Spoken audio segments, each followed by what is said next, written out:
आज तक राजकुमारी को इतने करीब से कभी नहीं देखा। तो दूसरा सैनिक कहता है देखो तुम जो भी कर लो, लेकिन अगर ये जाग गई तो हम बड़ी प्रॉब्लम में फंस जाएंगे। और तब वो कहता है ठीक है, जो होगा देखा जाएगा। और ये कहकर वो प्रिंसेस के एकदम करीब आकर उसको किस करने की कोशिश करता है। और तब वो अचानक उठ जाती है और अपने सर से जोर से उस सैनिक को मार देती है। उसके हाथों में हथकड़ी होती है, तो ये सोचते हैं कि अरे वो कर क्या लेगी। फिर वो ऐसा करती है जो कभी किसी ने सोचा नहीं होगा। वो अपने अंगूठों को मोड़ लेती है और हाथों में से हथकड़ी निकाल देती है। फिर उन मुड़े हुए अंगूठों को फिर से ठीक कर देती है और उसके बाद वो उस हथकड़ी से ही उन दोनों की बैंड बजा देती है। और तब वो सैनिक उसको धक्का देकर नीचे गिरा देता है और उसके हाथों से हथकड़ी को छीनने लगता है। तब प्रिंसेस उसी बहाने से उसे खींचकर नीचे गिरा देती है। और इस तरह आगे के हर एक एक्शन को अगर मैं एक्सप्लेन करता जाऊंगा तो बहुत समय लग जाएगा दोस्तों। और फिर ऐसे ही चलते एक समय पर वो अपनी हेयर पिन निकालती है और एक सैनिक की गर्दन में नोचने लग जाती है। उस हेयर पिन से नोच नोच कर अंत में वो उसके सर को एक खंबे पर पटक देती है और वो भी वहीं मर जाता है। अब ये देखकर दूसरा सैनिक बड़े गुस्से में आता है और कहता है मैं तुमको छोड़ने वाला नहीं। फिर उन दोनों के बीच फिर से एक जबरदस्त लड़ाई शुरू होती है। प्रिंसेस उसको खूब मारती है और उसी समय वो भी जरा मार खाती है। फिर एक समय आने पर वो उसको मारकर खिड़की से बाहर गिरा देती है और वो पानी में गिरकर मर जाता है। और जब तक वो थक कर बैठती है तब तक वहाँ पर किसी के और आने की आवाज आती है और तब वो एक बड़ा हथौड़ा लेकर उस सैनिक के सीने पर जोर से मार देती है। फिर उसे कई बार मार मार कर मार डालती है।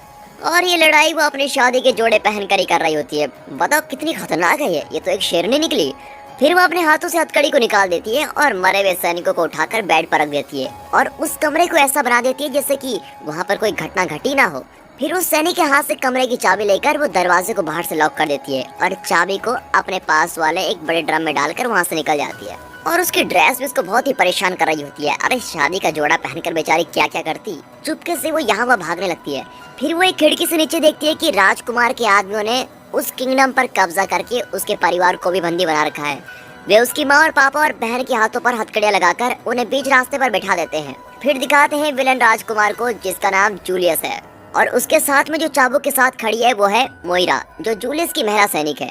अब जूलियस प्रिंसेस के पापा यानी राजा से कहता है कि तुम्हारी 2 बेटियां हैं और तुम्हें इस देश पर राज करने के लिए कोई बेटा ही नहीं है और इस वजह से मैंने तुम्हारी बड़ी बेटी से शादी करके इस देश के सिंहासन पर अपना हक जमाने का फैसला कर लिया है और इसके लिए तुम भी राजी हो गए थे। फिर शादी करने के लिए यहाँ आने पर तुम्हारी बेटी ने मना कर दिया और अब उसकी गलती की सजा तुम भुगतोगे।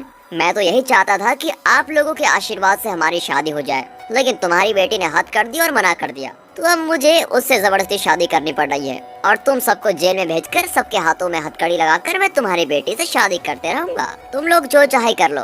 फिर वो आदेश देता है कि सभी को ले जाकर जेल में बंद कर दो। और तब असल में क्या हुआ था इसका फ्लैशबैक दिखाते हैं। प्रिंसेस को इस शादी के लिए किसी तरह से राजी करवाकर उसे दुल्हन बनाकर ले आते हैं। फिर जूलियस कहता है मुझे ये शादी मंजूर है और मैं इस देश का शासन करने के लिए बिल्कुल तैयार हूँ। फिर जब प्रिंसेस से ये सवाल किया जाता है तब वो कहती है मुझे ये शादी नहीं करनी है और वहाँ से चली जाती है। इससे गुस्से में आकर जूलियस अपनी सेना के साथ उस पूरे किंगडम पर कब्जा कर लेता है और प्रिंसेस के परिवार उसके देशवासियों को बंदी बना लेता है। और यहाँ हर जगह जूलियस के सैनिक की पहरा कर रहे हैं। वे लोग इस देश के कई लोगों को मार भी चुके होते हैं। फिर एक समय पर एक इंसान आता है जिसने हेलमेट पहन रखा होता है और उसका शरीर एक राक्षस के शरीर जैसा दिखता है और उसके साथ कौन लड़ाई करेगा सोचकर वो छिपने के लिए पानी में जाकर लेट जाती है। फिर वो इंसान भी चला जाता है और प्रिंसेस पानी से बाहर आती है। फिर वो उस ड्रेस में से एक्स्ट्रा कपड़ों को फाड़ देती है ताकि उसको थोड़ा रिलैक्स फील हो। फिर वो धीरे से चलकर आने लगती है। अब यहाँ कोई नहीं है ये सोचकर चलते ही वहाँ वो हेलमेट पहना हुआ इंसान आकर खड़ा होता है। वो अपने एक हाथ से उसको उठा लेता है और पूछता है तुम बिस्तर पर होने के बजाय यहाँ वहाँ क्यों घूम रही हो। और तब वो जोर से उसके सर पर मारती है और नीचे गिरती है। फिर दोनों के बीच काफी लड़ाई भी होने लगती है। अब ये इंसान एक बड़ी चट्टान की तरह है और उसके सामने प्रिंसेस एक चींटी जैसी, लेकिन वो उसको जबरदस्त टक्कर देती है और उसकी तलवार से बच भी जाती है। और फिर वो इंसान उसकी गर्दन को पकड़कर दीवार के पास ले जाकर मारने की कोशिश करता है। तब प्रिंसेस उसके हेलमेट को पकड़कर खींचते हुए उसको नीचे गिरा देती है और फिर वो दीवार पर चढ़कर सीधे उसके कंधे पर बैठ जाती है और उसके हेलमेट को घुमाती है। अब इससे वो सैनिक देख नहीं पाता और तब उसको यहाँ वहाँ घुमाकर भगाती है। फिर एक समय आने पर वो उसके हेलमेट को निकाल देती है और उसी हेलमेट से उसके पेट पर मार देती है और कहता है तुम जाकर प्रिंसेस के कमरे में चेक करो कि वहाँ वो सुरक्षित है या नहीं। और अब वो बड़ी मेहनत से ऊपर चढ़ते हुए जाता है। अब क्योंकि प्रिंसेस बचपन से उस महल में पली बड़ी है इसलिए वो वहाँ के रास्तों को बड़ी अच्छी तरह से जानती है। अब उन सैनिकों को मारने वाले इंसान को खोजने के लिए सभी सैनिक यहाँ वहाँ घूमने लगते हैं और तब प्रिंसेस उनकी नजरों में ना आकर छुपके से किसी खुफिया रास्ते से किसी कमरे में आती है। फिर देखती है कि वो सैनिक उसके कमरे में से कीमती चीजों को चुरा रहे होते हैं। और फिर वो उनके बीच में से किसी के देखने से पहले ही जल्दी से भागती हुई जाती है और दूसरे खुफिया रास्ते से निकल जाती है।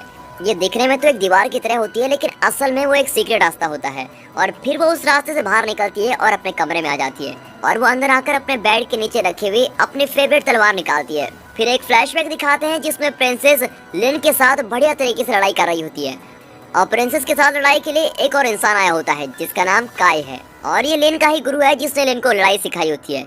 वो यहाँ ये चेक करने के लिए आया होता है कि अब लिन लड़ाई करने के लिए पूरी तरह से तैयार है या नहीं। और प्रिंसेस भी दोनों के साथ बढ़िया लड़ाई कर रही होती है और सबसे बड़ी वीरांगना होने का नाम कमा लेती है। इसके तोहफे के तौर पर काय उसको एक तलवार देता है और यही वो तलवार है।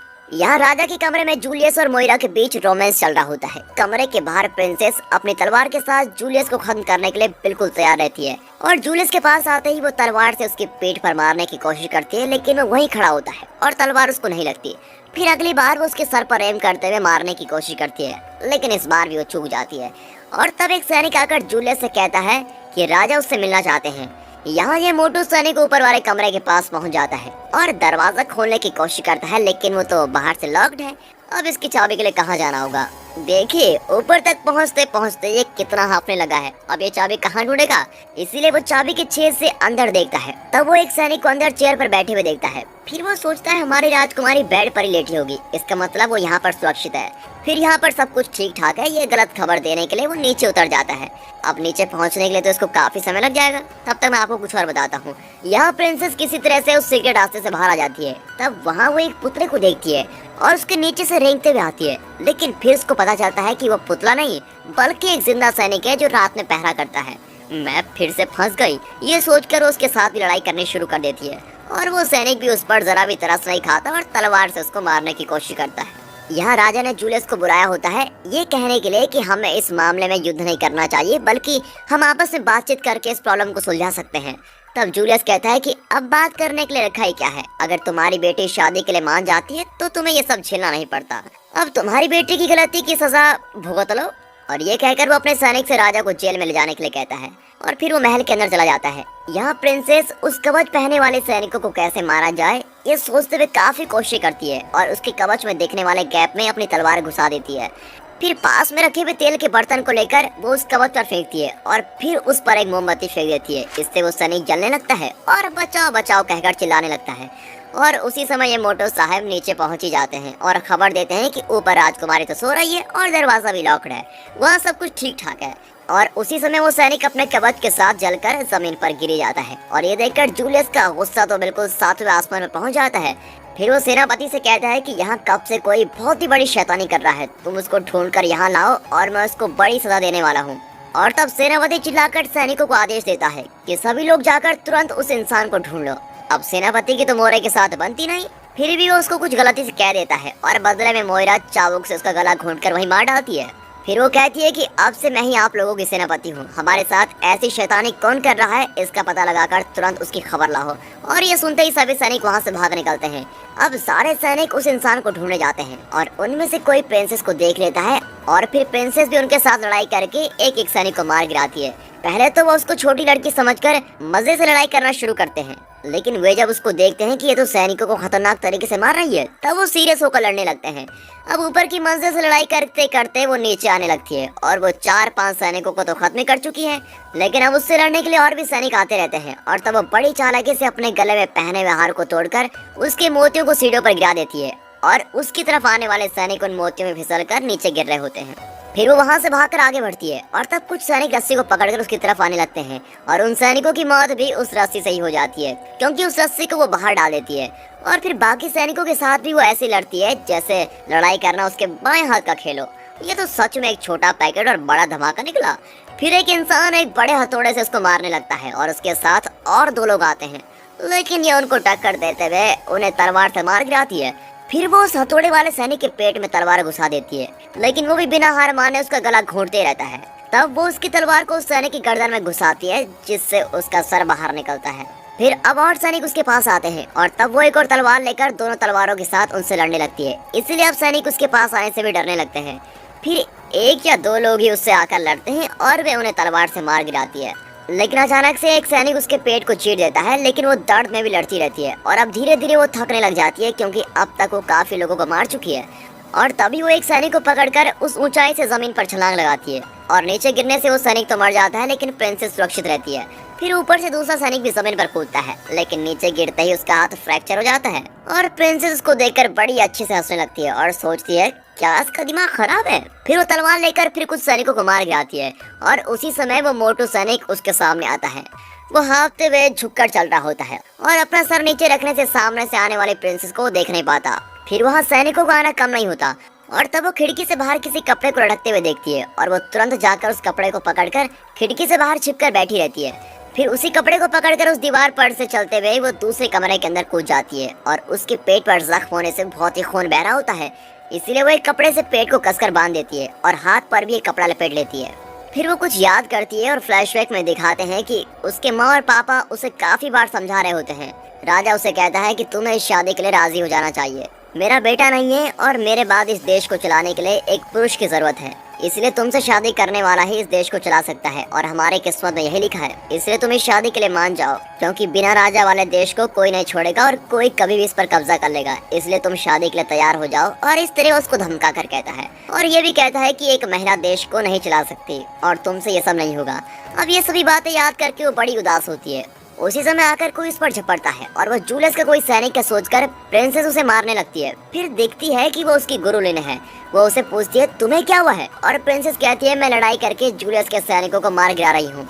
और फिर लिन उसको लेकर सीक्रेट कमरे में जाती है और दोनों वहीं छिपकर बैठते हैं। तब प्रिंसेस उससे पूछती है कि हुआ क्या था और लिन उसको कहती है कि जब तुम शादी के लिए मना करके वहाँ से चली गई थी तब जूलियस और उसके साथी भी कुछ बोले बिना वहाँ से चले गए, लेकिन फिर वो एक दिन अपनी बड़ी सेना लेकर यहाँ वापस आए और बिना किसी को खबर किए इस देश को अटैक करने लग गए और उन्होंने रातों रात इस देश पर कब्जा कर लिया है और इन सभी बातों को समझाती है। फिर वे वहाँ से किसी सेफ जगह पर जाने के निकलते हैं और तब वहाँ किचन में जूलियस के सैनिक किसी लड़की के साथ बदतमीजी करने की कोशिश करते हैं। तब दोनों अपनी तलवारों से उन सारे सैनिकों को मार गिराकर उस लड़की को बचा लेते हैं। फिर किचन में भी जबरदस्त लड़ाई होने लगती है और कुछ समय बाद वहाँ मोइरा आ जाती है और वो ये जान जाती है कि इतने समय से प्रिंसेस ही उन सबको मार गिरा रही थी।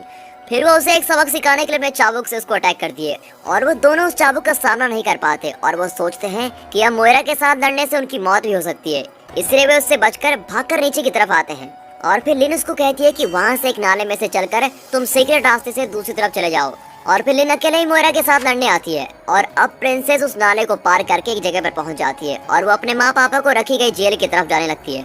उसको बहुत ही प्यास लगी होती है। फिर जेल के पास आने पर जेल के बाहर कुछ जेलर्स बैठे होते हैं। वो उनके पास रखे हुए बियर के गिलास को लेकर तेजी से पीने लगती है और उन जेलर्स को कुछ समझ ही नहीं आता कि ये चल क्या रहा है और वो पूरे गिलास को खत्म करके जोर से डकार भी मार देती है और ये देखकर वे लोग हंसने लगते हैं। फिर वो एक तूफान की तरह उन सभी से लड़ने लगती है और उन सभी को मार भी देती है। अब राजा बड़े ही चौंकट देखते रह जाता है और सोचता है कि क्या ये मेरी बेटी है ना। फिर वो जेल का दरवाजा खोलकर माँ पापा और वायलेट को बाहर लेके आती है और सभी ठीक ठाक से चल रहा होता है कि अचानक वहाँ एक सैनिक आकर प्रिंसेस के सर पर जोर से मार देता है और इससे प्रिंसेस बेहोश हो जाती है। फिर जब वो आंखें खोलकर देखती है तो उसके हाथों में हथकड़ी होती है और उसको महल के सामने घुटनों के बल बैठा दिया गया होता है। फिर जूलियस कहता है अब प्रिंसेस मेरे जाल में फंस गई है और ये सोचकर उसको टच करता है। तभी प्रिंसेस झट से उसकी उंगली को ही काट देती है और अब जूलियस सोचता है कि ये तो सच में एक राक्षसी है और अगर मैं इससे शादी कर लेता तो मेरा तो जीना हराम ही हो जाता। तब प्रिंसेस उससे कहती है कि तुम सही सोच रहे हो क्योंकि शादी करने के बाद मैं तुम्हें किसी दिन जान से मारने के लिए तुम्हारे खाने में जहर मिला सकती हूँ या फिर तुम्हारे सोने के समय पर तलवार से तुम्हारा सर भी काट सकती हूँ या फिर एक बड़े पत्थर को भी तुम्हारे सर पर पटक कर मार सकती हूँ। और इस तरह वो उससे जबरदस्ती शादी करने पर कौन कौन से तरीकों से उसको जान से मार सकती है ये सभी बता रही होती है। और तब जूलियस फैसला करता है कि वो प्रिंसेस से शादी कभी नहीं करेगा, लेकिन वो उनको छोड़ता नहीं बल्कि अब वो ये फैसला लेता है कि वो उसकी छोटी बहन वायलेट के साथ शादी करेगा। अब वायलेट तो एक छोटी बच्ची है और ये शैतान उससे शादी करने की बात करता है। फिर प्रिंसेस का विरोध करते हुए उसके साथ लड़ाई करना शुरू कर देती है और लड़ाई होते समय लिन आकर छुपके से वायलेट को उठाकर एक सीक्रेट रास्ते से किसी और जगह लेके जाती है और वायलेट को बचाने के लिए ही प्रिंसेस उसके साथ लड़ने लगती है। तब एक सैनिक प्रिंसेस को उठाकर तेजी से खिड़की के बाहर फेंक देता है और उसके हाथ और पैर बंधे हुए होते हैं और वो सीधे पानी के अंदर जाने लगती है। फिर उसे सभी बातें याद आती है और वो झट से आंखें खोलती है। फिर वो पीछे बंधे हुए हाथों को आगे लेकर आती है और पानी के अंदर गिरे हुए शीशे के टुकड़ों का यूज करके वो रस्सी को खोल देती है और सांस फूलने से पहले ही जल्दी बाहर आ जाती है। यहाँ जूलियस और वायलेट की शादी की तैयारियां चल रही हैं और लिन ने प्रिंसेस से एक सीक्रेट जगह पर मिलने को कहा होता है और अब प्रिंसेस उस जगह पर ही जा रही होती है। तब रास्ते में फिर से एक राक्षसी सैनिक खड़ा होता है और अब फिर इस इंसान के साथ लड़ाई करनी होगी। ये सोचते ही वायलेट उसके पास वाले बड़े पुतले को उस सैनिक के ऊपर गिरा देती है और वहीं मर जाता है। और वायलेट को देखकर प्रिंसेस बहुत ही खुश हो जाती है और अब आगे क्या करना है इसकी प्लानिंग वो लोग करते हैं और फिर एक दूसरे सीक्रेट रास्ते से वो तीनों हथियारों के कमरे में जाते हैं। अब इस कमरे के बारे में सिर्फ राजा के परिवार वालों को ही पता रहता है। फिर वे वहाँ से जरूरी हथियार ले लेते हैं और अपने कपड़े भी बदल लेते हैं और वायलेट भी उनके साथ लड़ने जाने की बातें करके मजाक करती है। तब प्रिंसेस उसे समझाते हुए कहती है, नहीं उसकी कोई जरूरत नहीं है, तुम यहीं पर ठहरो। अगर तुम बाहर निकलोगी तो जूलियस तुमसे शादी कर लेगा और तुमको बहुत ही परेशान करेगा, इसलिए तुम यहीं रुको और बाहर चाहे कुछ भी हो जाए लेकिन तुम गलती से भी बाहर मत निकलना। और उसको ऐसे समझाकर वे दोनों बाहर निकलते हैं। यहाँ इस टाउन के चर्च में इनकी शादी की तैयारियां की गई होती है। प्रिंसेस के घर वालों के हाथों को बांधकर उन्हें भी वहाँ लाए होते हैं और जूलियस आकर उनके सामने खड़ा होता है और वायलेट के आने का इंतजार कर रहा होता है। वो उनसे कहता है कि मेरे सैनिक जल्दी वायलेट को ढूंढ कर लेके आएंगे और मैं उससे शादी करूंगा। लेकिन तब तक प्रिंसेस युद्ध के लिए आ गई होती है और जूलियस के सैनिकों के साथ बढ़िया लड़ाई कर रही होती है। अब उसको देखकर जूलियस कहता है, अब तक हमारे 100 से ज्यादा सैनिकों को ये मार चुकी है, इसकी मौत कब होगी? और तब मोइरा कहती है कि मैं हूं ना, देखना इसकी मौत मेरे चाबुक से ही होगी। और ये कहकर वो अपना चाबुक लेकर प्रिंसेस के पास जाती है। अब तक छिपकर लड़ने वाली प्रिंसेस अब मैदान पर आकर सभी के सामने लड़ने लगती है और दूसरी तरफ लिन अपने धनुष बाण से सभी सैनिकों को मार रही होती है। लेकिन फिर झुंड में सैनिकों का आना चलता रहता है और इसलिए वो दो तलवारों को जोड़कर एक खंभे जैसा बनाकर बढ़िया तरीके से लड़ती है। अब यहाँ लड़ाई चल रही होती है तो वहाँ वायलेट प्रिंसेस के समझाने के बावजूद उस रास्ते से बाहर आ जाती है और वो एक चाकू को भी साथ लेके जाती है। फिर वो जाकर लिन के गुरु काय के हाथों की रस्सी खोल देती है और अब आगे काय को बाकी सभी के हाथों से रस्सी को निकालना होगा। यहाँ ये दो वीर महिलाएं लगातार लड़ रही होती हैं। तब एक सैनिक प्रिंसेस पर बाण चलाता है पर वो तुरंत हटी जाती है और वो उसकी तलवार को बाण जैसा फेंकती है जिससे उस बाण चलाने वाले सैनिक की गर्दन पर तलवार लगकर वो मर जाता है। अब वे वहाँ के सारे सैनिकों को मार चुके होते हैं और अब वे चर्च के बाहर आ चुके हैं। फिर लिन चर्च में खड़े सैनिकों के साथ तलवार से लड़ने लगती है और तब मोइरा अपने चाबुक के साथ प्रिंसेस को मारने के लिए बाहर आती है और शादी के लिए तैयार रहने वाला जूलियस पीछे मुड़कर देखता है कि वहाँ चल क्या रहा है। तब वो देखता है कि सारे लोगों के हाथों से रस्सी खोल दी गई है और ये काम वायलेट ने किया है। ये देखकर वो गुस्से में आकर वायलेट को पकड़ लेता है और उससे शादी करने के लिए वहाँ खड़ा हो जाता है। अब प्रिंसेस के घर वाले और उनके सभी सैनिक उठकर लड़ाई करने के लिए निकलते हैं और अब एक तरफ प्रिंसेस मोइरा से लड़ती है और दूसरी तरफ उसके घर वाले उन सैनिकों से हथियारों को छीनकर उनके साथ युद्ध करके प्रिंसेस का साथ देते हैं। प्रिंसेस को मोइरा के चाबुक की टक्कर देने मुश्किल हो जाती है। यहाँ राजा दौड़ते हुए जूलियस के पास जाकर उसकी तलवार छीनने की कोशिश करता है लेकिन वो उसे उस तलवार से उसके पेट पर मार देता है और ये देखकर लिन बहुत ही गुस्से में आती है और वो जूलियस के साथ लड़ने लगती है। अब यहाँ प्रिंसेस सोचती है कि अगर इससे इसके चाबुक को छीन लूं तो मुझे इससे टक्कर देना आसान हो जाएगा क्योंकि इसके लिए चाबुक ही सब कुछ है। फिर वो उस चाबुक को पकड़कर उसे एक रस्सी की तरह इस्तेमाल करके लड़ने लगती है और फिर एक समय आने पर वो उस चाबुक को मोइरा की गर्दन पर लपेटकर उसको फांसी लगाकर मार डालती है। इस चाबुक से मोइरा ने काफी लोगों को मारा होता है और अब खुद की मौत भी उसकी इस चाबुक से हो जाती है। अब लिन के साथ लड़ने के लिए और भी कई सैनिक आते हैं और उनसे लड़ते समय जूलियस पीछे से आकर उसके पेट पर तलवार मार देता है और ये देखकर प्रिंसेस बहुत ही गुस्से में उसके साथ लड़ाई करने लगती है। अब प्रॉब्लम ये होती है कि 100 से ज्यादा सैनिकों से लड़कर उन्हें मारने से प्रिंसेस बहुत ही थक चुकी है और अब दूसरी प्रॉब्लम यह है कि उसके शरीर में काफी जगह पर चोट भी आ गई होती है। लेकिन इन सब के बावजूद भी वो जूलियस का मुकाबला करने के लिए तैयार रहती है और उससे लड़ते समय जूलियस एक छोटे चाकू को उसके पैर में घुसा देता है। तुम एक लड़की हो और तुम रसोई घर में खाना पकाने के बजाय इस तरह तलवार लेकर घूम रही हो तो तुम्हें अब मैं सबक सिखा कर ही रहूंगा। और ये कहकर वो उसको मारने जाता है। फिर वो उसकी गर्दन पकड़कर उसको बाहर लेके जाता है। तभी वो देखता है कि उसके सभी सैनिक वहाँ पर नहीं है बल्कि वहाँ सिर्फ प्रिंसेस के घर वाले और उनके सैनिक ही मौजूद रहते हैं और अब इसीलिए वो प्रिंसेस को मारे बगैर उसकी गर्दन पर तलवार रखकर उन लोगों से कहता है कि तुम्हारा ये देश आगे चलकर एक राजा के बिना रहेगा और इसका फायदा उठाकर कोई भी इस देश पर अपना कब्जा कर सकता है और तुम लोगों को अक्सर मौत का सामना करना पड़ेगा। इसलिए तुम लोग अगर मेरे जैसे एक बलशाली वीर को अपना लो तो तुम सभी लोग यहाँ पर सुरक्षित रह सकते हो, इससे तुमको कोई भी परेशानी नहीं होगी। तो क्या कहते हो सब, क्या तुम लोग मुझे अपना राजा बनाने के लिए तैयार हैं? अब इस तरह बातें करते समय बीच में जब उसका ध्यान हटता है तभी प्रिंसेस उसकी तलवार छीन लेती है और बड़े फोर्स के साथ उसकी गर्दन को काट देती है और एक ही शॉट में उसका सर बिल्कुल लग। अब ये सीन को देखकर सभी लोग तय करते हैं कि प्रिंसेस को ही इस देश की रानी बना दिया जाएगा। और इस देश पर एक पुरुष से ज्यादा बेहतर तरीके से वो राज कर सकती है। अब बेटियों को कमजोर समझने वाला राजा खुद आगे आकर पूरे अधिकार के साथ ये ऐलान करता है कि प्रिंसेस ही इस देश पर राज करने वाली है। अब ये देखकर वहाँ के सभी लोग बड़े खुश होते हैं और ये सोचकर कि देश पर राज करने के लिए एक बेहतरीन और बढ़िया शख्स मिल गया है। और उसी समय ये मोटो साहब धीरे धीरे नीचे उतरकर वहाँ जाते हैं, यानी इतनी देर से वो ऊपर से नीचे ही आ रहा था, बताओ। और वहाँ आते ही सामने खड़ी प्रिंसेस को देखकर वो चिल्लाकर कहता है, राजकुमारी मिल गई, अब इसे क्या कहा जाए। फिर इसी के साथ ये मूवी यहाँ पर खत्म होती है।